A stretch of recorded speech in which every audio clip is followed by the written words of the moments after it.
Welcome aboard, everybody. Dr. Peter Glidden, your friendly neighborhood naturopath. Happy to be with you again for another live edition. In a couple of minutes, we've got Clint Miller coming up. Clint Miller's here as our guest. I'm going to be talking to him in about 2 minutes. He's going to round out for us all of this testimonial nonsense and draw back the curtain on the jack-booted heel of the Food and Drug Administration, and we're going to show you what we can do to make a difference, to make a change. And you know, this is why we exist, to make things different for as many people as we possibly can. We're making a difference in people's health. We're making a difference in people's wealth. And if we can make political strides at the same time with just a little extra added effort, well, then life is good, isn't it? I think it is. In the third segment of the show today, I'm going to be taking your calls. The number to call to talk to me live, 866-582-9933, 866-582-9933. And if you're listening to the podcast or would like to speak with a living, breathing human being about the health opportunity or the business opportunity that we are referencing all of the time here through the agency of Youngevity, that number, 855-347-3696, 855-347-3696. So without further ado, let's get right to it, ladies and gentlemen. Let's welcome Clint Miller back. Clint Miller, thanks for coming, buddy. It's always a pleasure to have you here. Are you logged in here, Clint? Can you hear me? I can hear you very well. Can you hear me? All right. Yeah, it's perfect, Clint. So we were talking last week about your political history, and goodness gracious, you know, it reads like an epic novel, for goodness sake. The thing that we're up to now in our historical analysis, our historical timeline, is we have the Proxmire bill passed, and the Proxmire bill allows vitamin companies to actually use high-potency vitamins instead of the low-potency anemic vitamins that the drug companies want. And then number two, the Dietary Supplement Health Education Act allows us to make structure and function claims so that we can say, you know, this particular nutritional supplement supports and promotes the health of your bones and joints or the health of your cardiovascular system, whatever. But we're up against it one more time, right? We're up against it one more time with this whole testimonial thing. So dial that in for the listening audience, please. Give us a little bit of a perspective on where we're at right now. Well, I think that you've got about as good a summary as I've heard in the shortest period. I mean, you're a quick learner. The last century gave us 2 world wars. I fought in the second one, and one National Health Freedom War. Now, the good news is that we the people won the first National Health Freedom War and the 2 world wars by enactment of the Proxmire bill and the SHAE, which you've adequately summarized. The Big Pharma has found a way to get around this by getting its agency, the Food and Drug Administration, to join with, of all agencies, the Internal Revenue Service, to come in and fight the industry at the place that they've never dared to tread before, and that is on health testimonials. Now, let me give you some history on this. In April 2011, the federal government conducted what is now known as a great health testimonial raid of Hood River, Oregon. Maxim Labs are owned by Jim Cole, and that was the raid that they made, was on Maxim Labs. In the great raid, Jim Cole's personal home, his safe, and other businesses which he owns in Hood River, Oregon, were invaded by over 47 heavily armed federal agents and several local police. I think there was about 15 others, so there'd be 60 people. They come in with guns drawn, yelling, and frightening the 6 unarmed women working in the various locations.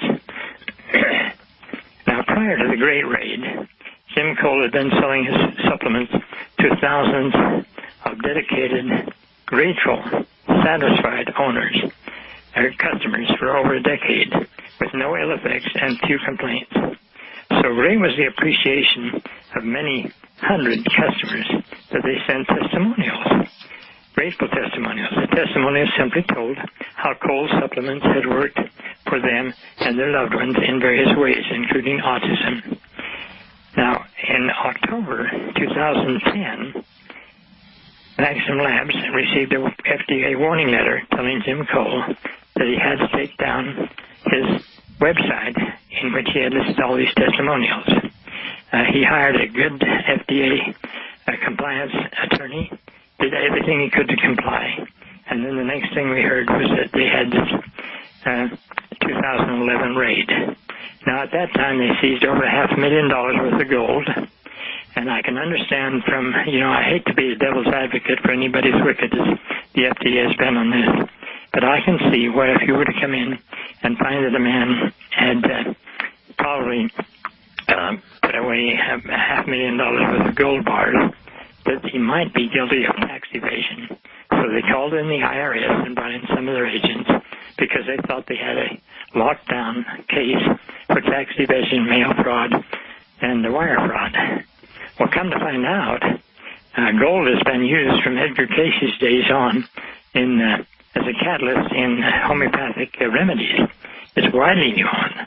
Now, they couldn't find any gold in his treatments because it's a catalyst. But he was shipping his gold from where he was in Hood River, Oregon, back to the East Coast where it was manufactured. So what we have now in the Good News Department is that we have a bill, H.R. 2908, which was introduced in the last Congress by Ron Paul. And you have a copy of that, I think, on your website, right? I do. You bet I do. Now, I don't know how many people, I don't have any feedback with the number of listeners we have, but we need to have 1,000 people sign the form letter that you've also got on your website to Rand Paul. And Rand Paul, if you've had your TV on today, has now got the floor of the Senate all by himself, and he's in one of the most historic filibusters that we've had in 200 years. Now, Rand Paul is the son of Ron Paul, and we're asking him to reintroduce 2908 in this Congress. Now, does it matter? Let me stop you right there, Clint. So 2908 is a bill that you have put together, you have written up, that would allow individuals to make public testimonies in writing telling everybody who wants to listen or read about it what their experience with taking a particular herb, taking a particular homeopathic, taking a particular vitamin, mineral, essential fatty acid, what their experience was relative to, I had arthritis and then I took, this supplement X, and 3 months later my arthritis is gone, and my doctor couldn't believe it. He did an X-ray and said my arthritis is gone too. If people say that right now, if people put that in writing right now, what you're telling me is that that's against the law, or is it a gray area that the FDA exploits? Well, it's gray to the extent that the court hasn't finally decided, and they can run any company dry and attorneys. But the good news is that it's even better because it isn't just the person that's making the testimonial, it's the company that they write the testimonial to about their product. Then the company will be able to use their testimonial on their websites and everything else so that they can share with all of the other people with a similar condition the testimonial. So in the same way right now that, for instance, when I'm watching TV at night and I see the ridiculous commercial for Cymbalta come on, or the ridiculous commercial for Cialis or whatever it is that comes on, and the drug companies are telling me about all the wonderful benefits of their drugs for specific health conditions, that we'll be able to do exactly the same thing in the future once this bill is passed. Now, if I'm Senator Rand Paul, what state is he the senator from? Do you know? He's the senator from Kentucky. All right, so if I'm a resident of Illinois, what good is it going to do for me to send him this form letter because I'm not from the state of Kentucky? How does that work? Yeah, the way it works is that in front of every senator is a U.S. senator. He is a United States senator. He owes an equal loyalty to the people of Illinois or any other state. He just stays, and naturally he's going to take a little closer look at anything that comes from Kentucky. But he has the same loyalty to people from Illinois, from California, from Utah, where I live, that he does to everybody. He's a United States senator. Now, by having him introduce the bill, will keep alive the legacy that his father started just 2 years ago, because in just about 2 years ago, Ron Paul, his father, introduced the bill. Now, at every 2 years, the bills die, so that bill is dead now. It has to be reintroduced, and it will not come back as 2908. There'll be a new number for it. It'll be Senate bill, and hopefully it'll have a lower number, but whatever number it is, that's the bill we work for in the Senate. Then we'll work to get a House sponsor. And if we can get that reintroduced, that day you can throw your hat as high as you can throw it, because we will have continued the momentum that we started, and we put many man-hours work into composing this little 2-page bill. It's a very short bill, but it goes right to the heart, and it says that a company cannot be prosecuted, and the federal agents are prohibited from stopping people from giving their claims, or the company to reprinting them, so long as they sincerely believe them. Well, of course, everybody believes their testimonials. Well, that's a great thing. So now, how does this work, right? So let's just line it up for the audience. Well, we've only got a minute left here, so we're going to go to a hard break in a second. You hang out with me, and then we'll come back, and we're gonna in the next 6 minutes after the break, we're going to talk about the steps necessary to get a bill passed, right? We're going to walk people through the exact stuff that has to happen in order for a bill to be made into law, to help our listening audience get some perspective on the steps necessary to get the job done here, to get her done. All right, Clint, so stick with me, buddy. We're coming right up against a hard break here. Ladies and gentlemen, it is my great privilege today, again, to be interviewing Clint Miller, one of the pioneers of the nutritional supplement industry. He's the guy that made it responsible. They made it okay for you to go and get supplements without an MD's prescription, and that, I have to tell you, is one remarkable thing. We deliver here on Fire Your MD Now. Who said that one person can't change the world? Who said that one person can't make a difference? Quite frankly, if you look back through history, often it is one person who starts the ball rolling, and we've got that person with us this afternoon, Clint Miller. We're talking about getting a new bill introduced and passed into law, the Health Testimonial Free Speech Act of 2013. There's information about it on the front page of my website. Please visit fireyourmdnow.com, fireyourmdnow.com. Click on the link underneath Clint Miller's name. Download the forms and sign them and send them to Rand Paul. Everything, all of the steps are outlined for you right there. If you can lick a stamp and put it on an envelope and sign a piece of paper, then you can be involved here. And this is what we're generating, a grassroots coalition of the informed. Now, Clint,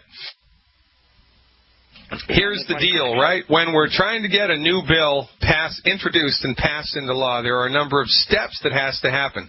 The first step, right, is that we have to get someone either in the Senate or the Congress to actually sponsor the bill. That's step number one, right? Right. All right, and your recommendation here is that we get Senator Rand Paul to sponsor this bill because his father, Ron Paul, sponsored the same bill in the last session of Congress, and so we think he's the best man for the job initially.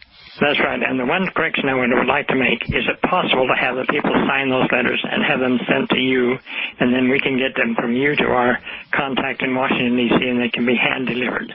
Because I found that the principle is that when performance is measured, performance improves.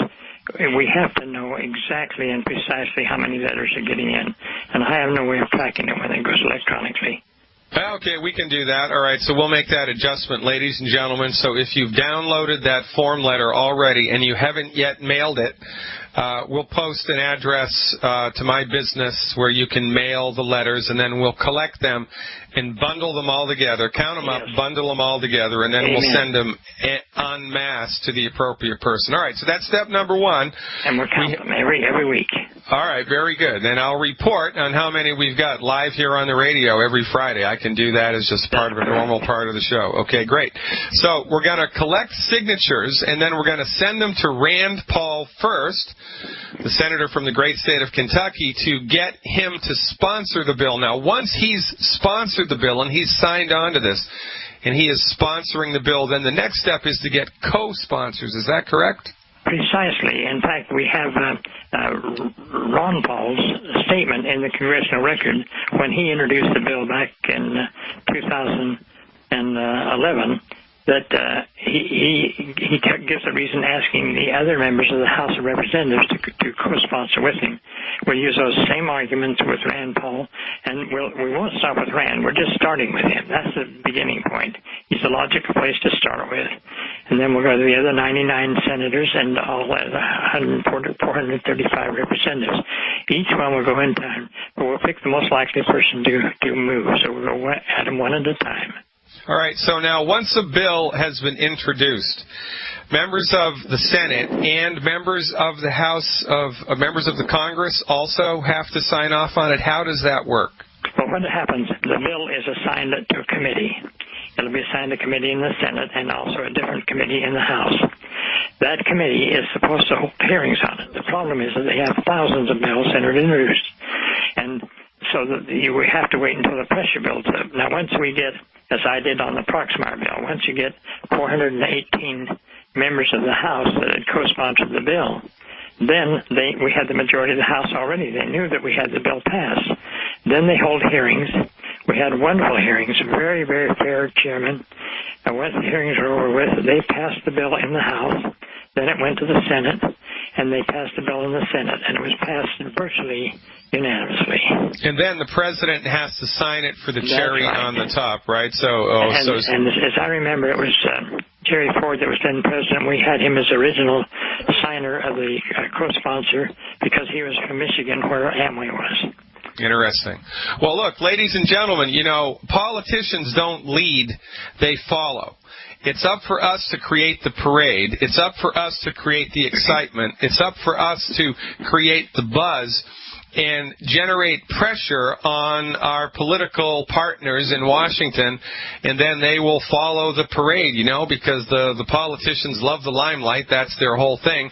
If they see 1,000 people marching down Main Street, they're going to jump into that parade, and that is the idea here. So please visit the website, fireyourmdnow.com, download the documents, the Health Testimonial Free Speech Act of 2013, sign them, send them to my business address, which will be posted by the end of this show today, and then we're going to collate them, we're going to count them, we're going to document them once a week here, and we are going to move forward with our friend, our leader, and our companion, Clinton Miller, and make a difference. Clint, we're all out of time, regretfully. I appreciate what you do. I'll talk to you in the future, buddy. Keep up the good work. Ladies and gentlemen, I'm Dr. Peter Glidden. Tomorrow night is the webinar on thyroid, underactive thyroid, overactive thyroid. We are dialing it in. And in the second half of today's show, I'm going to give you some teasers, a little bit of information about the thyroid gland that your medical doctor neglected to tell you. That was Clint Miller, ladies and gentlemen. By the way, a little resume of Clint. He's the guy that passed a law, introduced a law, and got it passed that made it necessary for your MD to get your informed consent before they did experimental treatments. Before that bill, MDs could do whatever the heck they wanted on you without your approval. They could give you experimental drugs. If you're in the hospital, they can do whatever they want, whenever they want, because, they're gods and they own the show. And we think that it would be illegal for them to do stuff without our consent. Well, before Clint Miller's bill, it wasn't. Imagine that. My, oh my, how times have changed, how the mighty have fallen. Clint Miller, also D. Shea, also the Proxmire bill. And he's also, for years now, before it was even a popular notion, has been leading the fight against the fluoridation of water. And his local bills in the state of Utah have made Utah the least fluoridated of all of the states. And, I was privy to information in medical school. This was back in 1987, 1988, which proved conclusively that fluoride reduces IQ. And just 6 months ago, 3 months ago, another study was released that verified the same thing, that the more fluoride that is in your body, the lower your IQ. So why do you think all of the water, the majority of municipal waters in the United States are fluoridated? Do you think they're trying to dumb us down? Well, I know that they're trying to dumb us down, and it's worked. For goodness sake. The leading cause of death in the United States, MD-directed medicine. The leading cause of bankruptcy in the United States, MD-directed medicine. $600 billion of money towards cancer research, and we aren't even a millimeter closer to a cure for cancer. Can't do it. High blood pressure on the rise, asthma on the rise, diabetes on the rise, type 2 diabetes on the rise, Alzheimer's on the rise. Everything is getting worse. Our life expectancy has flatlined. Obesity on the rise. Why? Because we've taken the wrong dog to the hunt. We keep going back to the MDs even though they consistently fail us, hurt us, and kill us. We keep going back to them. Why? Because we've been dumbed down by fluoride and, educational systems that tell us how great these people are when in fact they're not. I mean, where's George Orwell when you need him? This is an Orwellian wet dream. MD-directed allopathic reductionistic medicine. It is the quintessential manipulation of the masses. For goodness sake, how else would it be possible for a company that was part of the gassing of the inmates of concentration camps in World War II? How is it possible that a company who was responsible for the manufacture of the Zyklon B gas, that killed the Jews and Gypsies in the German death camps, responsible for doing experiments on the inmates of the concentration camps, how is it possible for one of those companies to still be in business today in the United States? Bayer Aspirin. Bayer, the company, Bayer, the makers of Bayer Aspirin, were part of a coalition of German pharmaceutical companies in World War II that made the Zyklon B gas that killed the Jews and Gypsies. Now, and they're still in business today selling your kids aspirin, for goodness sake. And how is this possible? Because absolute power trumps everything else. It's absolute. When you have absolute power, you can do anything that you want. What I don't understand in this arena is who made these guys the king. And I have a CD that I recorded with that title. Who made the MD king? This is what I want to know. Why is it that these guys are number one? Why is it that the pharmaceutical companies call all the shots? Why isn't it the vitamin companies? Why isn't it the herb companies? Why isn't there tighter control and regulation on these people? Who died and left these people boss? Why aren't the chiropractors at the top of the food chain? Why aren't the homeopaths? Why isn't it an equal playing field amongst all medical disciplines? Why did this happen? I don't understand it. I know why it continues. Because it's gigantic money. And is that why it started? Because of gigantic money? Does it all just go back to money? Something in the back of my mind tells me that there's something else going on here, but I haven't been able to put my finger on it. I don't know what it is. I'd welcome your thoughts on this matter moving forward. Who was it that made the MDs king? How did all of that happen? Now, look, I'm very familiar with the evolution and the historical evolution of medicine here, right? But for goodness sake, when something, if a company rises to the top of the food chain through skullduggery and through cheating and through manipulation of the markets, and they deliver a horrible product, eventually the marketplace is going to get rid of them because, people are going to stop using their stuff. But we continue to use the MD stuff even though it hurts us and kills us and it doesn't work. But we continue to go back. I mean, that's like going, to TJ Maxx and getting shoes by a particular shoe company. And then 2 days later, the soles fall out, and you get a different pair of shoes by the same company, and 2 days later, the soles fall out, and you get a different pair of shoes by the same shoe company, and 2 days later, the laces rip off, and the shoe falls apart. And you're not going to keep getting shoes from that shoe company, are you? You're not. But we keep going back to the MDs. Why is this so? Why don't more people use holistic medicine? For goodness sake, my profession is licensed and regulated in 16 states. Chiropractors can work in all 52.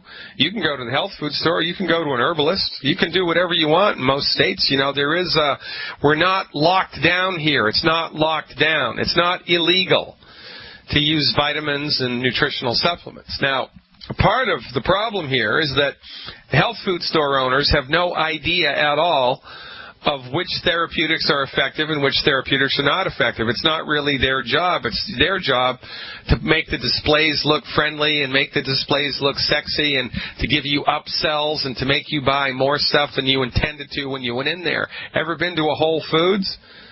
There's a psychology to how these shops are set up. For goodness sake, I went into Whole Foods the other day to buy some toothpaste, and I came out with $75 worth of stuff I didn't need. But, man, I really felt like I needed to get it when I was in there. I'm a victim of marketing. Hey, we all are. It's just life. The health food store owner doesn't know what works. They don't know what's best for you, and so they limp along. Part of the reason that we keep going to MDs is because we don't know there are alternatives. We just don't. And of the alternatives that are available, there are only a very few of the alternatives which actually produce consistent results, which are actually based on good old-fashioned research and pragmatic results. There's only a handful. This is what I love about longevity. I've been doing this for over 2 decades now, practicing naturopathic medicine clinically as a licensed naturopathic physician. 1992 was when I got my first license to practice naturopathic medicine. January of 1992. I'll never forget it. It was fabulous. But, it's 20 years later. As I've been going down the track here practicing holistic medicine as a licensed physician, I got good results, but I haven't gotten nearly as good results before as I do now with Dr. Wallach's longevity protocols. Dr. Wallach's protocols, as offered through the agency of the Longevity Corporation, produce more consistent results than anything I've ever seen. They work better than anything I have ever seen to support and promote the structure and function of the human body. They produce remarkable results, and Wallach's therapeutics eclipse everybody else's. Well, at least anything that I've been exposed to, and when you've been around this block for 20 years, you kind of start to get a clue. You kind of been there, done that, right? I've been there and done that with a lot of different things, and I'm telling you, Wallach's stuff works better than anything I've seen.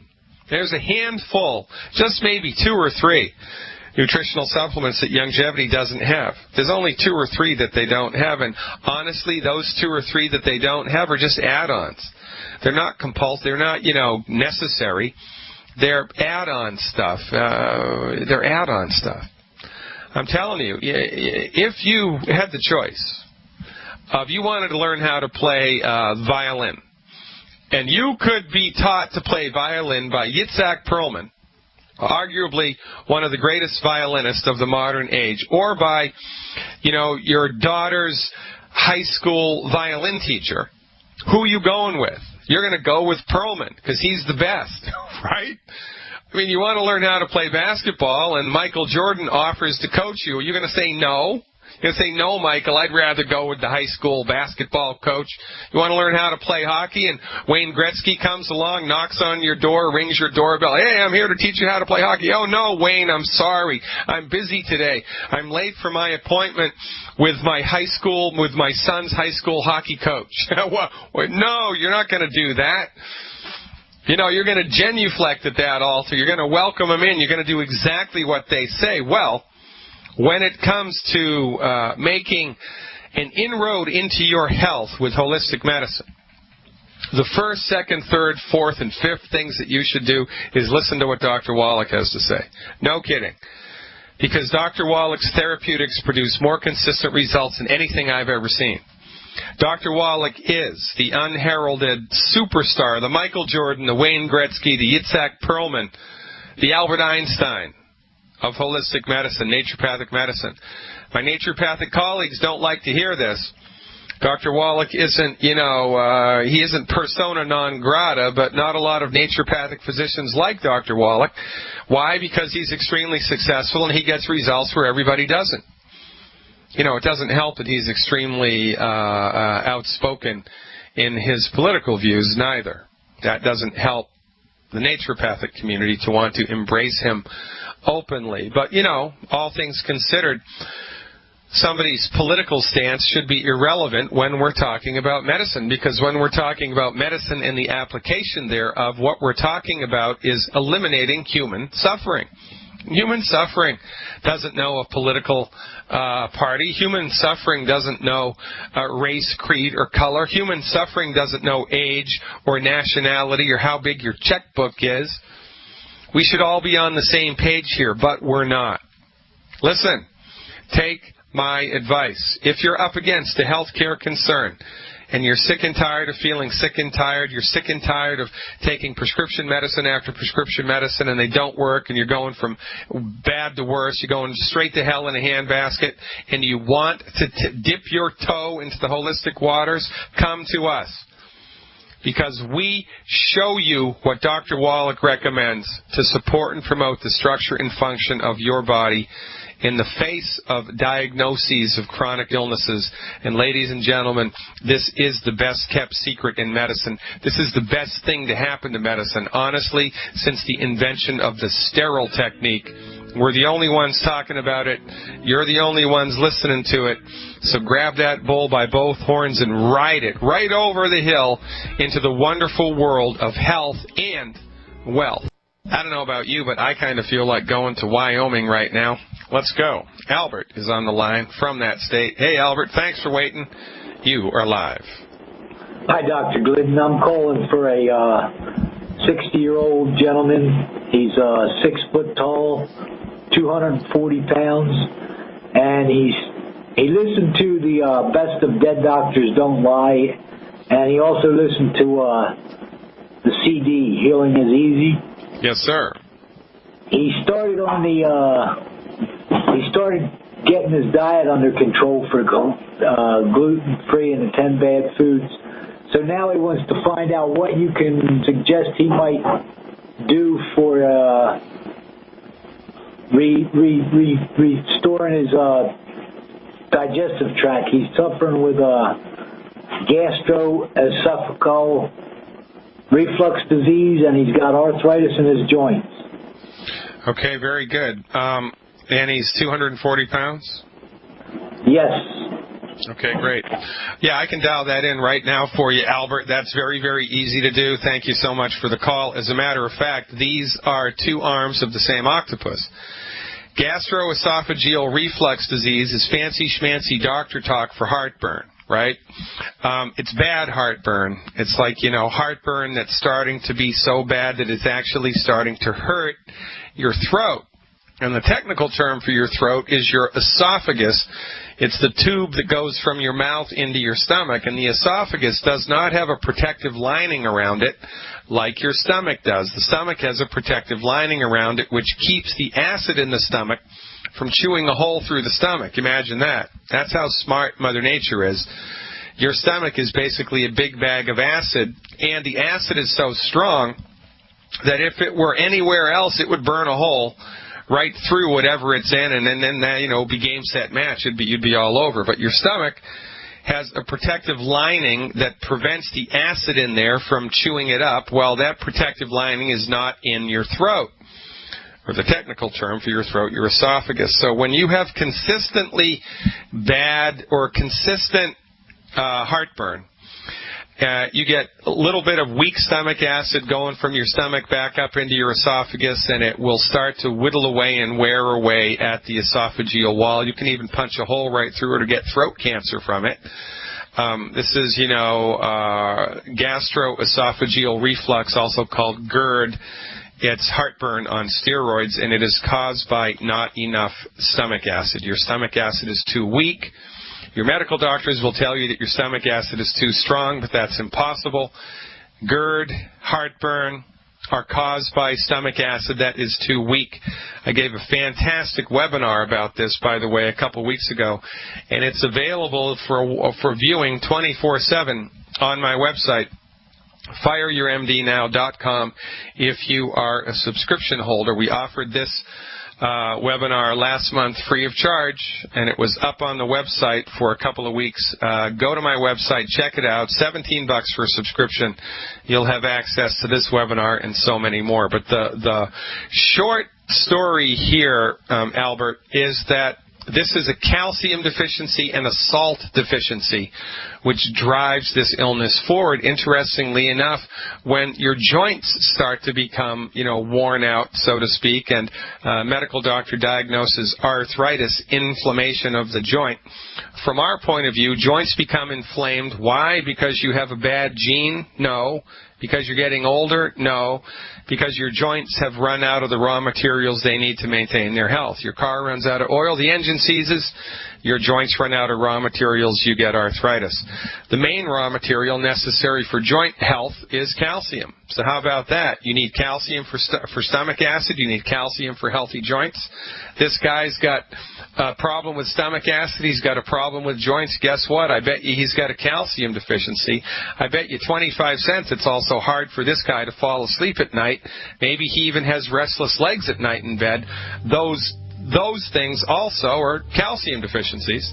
So to support and promote the structure and function of his stomach and his joints at 200 pounds, 240, the recommendation would be per month 2 healthy digestion packs, 4 bottles of selenium, and 3 bottles of glucogel at the 240 count. That's 2 healthy digestion packs, 4 bottles of selenium, and 3 bottles of glucogel at the 240 count. Make sure he's salting his food. And, one more thing. Give him 1 extra bottle of Cal Toddy a month. 1 extra bottle of Cal Toddy a month. Give me a call back in 4 to 6 weeks with an update. I'd love to hear what happens. Ladies and gentlemen, I'm Dr. Peter Glidden, coming back with so much more at the top of the hour. Thank you for tuning in. Stick around.